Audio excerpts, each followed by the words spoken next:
ഈ സർക്കാർ അധികാരത്തിൽ വരുമ്പോൾ 29 ബാറാണ് ഉണ്ടായിരുന്നത്. ഇപ്പോൾ എത്ര ബാറുണ്ടെന്ന് ആർക്കും അറിഞ്ഞുകൂടാ. ഏതാണ്ട് 1000 കടന്നിരിക്കുന്നു. പിന്നെ കൺസ്യൂമർ ഫെഡ്, ബിവറേജസ് കോർപ്പറേഷൻ, മറ്റുള്ള പഞ്ചനക്ഷത്ര ക്ലബ്ബുകൾ, കള്ള് ഷാപ്പുകൾ, ഇതൊക്കെ വേറെ. ചുരുക്കി പറഞ്ഞാൽ കേരളത്തെ വ്യാപകമായൊരു മദ്യവ്യാപനം.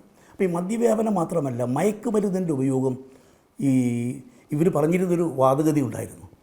മദ്യം നൽകിയില്ലെങ്കിൽ മയക്കുമരുന്ന് വ്യാപിക്കും. ഇപ്പം മദ്യം വ്യാപിച്ചു, മയക്കുമരുന്നും വ്യാപിച്ചു. ഞാൻ ഉറച്ചു വിശ്വസിക്കുന്നു, ആത്മാർത്ഥതയുള്ള നടപടികളുമായി ഒരു സർക്കാർ നിശ്ചയദാർഢ്യത്തോടെ മുന്നോട്ട് പോയാൽ ഈ മയക്കുമരുന്ന് ലോബിയെ അടിച്ചമർത്താൻ വല്ല ബുദ്ധിമുട്ടുണ്ടോ?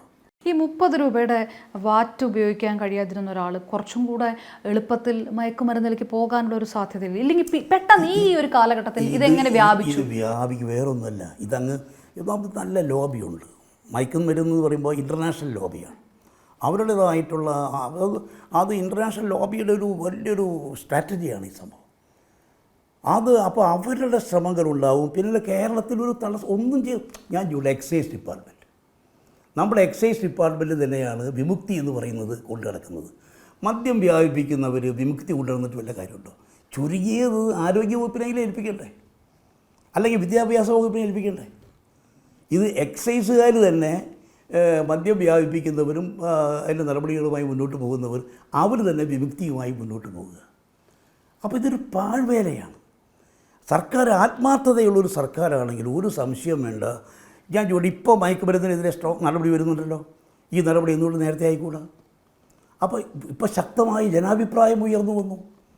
സർക്കാർ പ്രതിക്കൂട്ടിലായതുകൊണ്ട് മുഖം രക്ഷിക്കാൻ വേണ്ടിയ നടപടിയാണ്. കാരണം ഈ സർക്കാരിനെ സംബന്ധിച്ച് ഇത് ഒരു ടോപ്പ് പ്രയോറിറ്റി അല്ല. ലഹരി അവരുടെ ഒരു ടോപ്പ് പ്രയോറിറ്റി അല്ല. ഇപ്പോൾ ടോപ്പ് പ്രയോറിറ്റി ആകുന്നതിൻ്റെ കാരണം ശക്തമായ ജനാഭിപ്രായം വന്നിരിക്കുന്നു. കാരണം നിങ്ങളൊന്നും ചെയ്യുന്നില്ല, നിങ്ങളാണ് പ്രതിക്കൂട്ടിൽ നിൽക്കുന്നത്.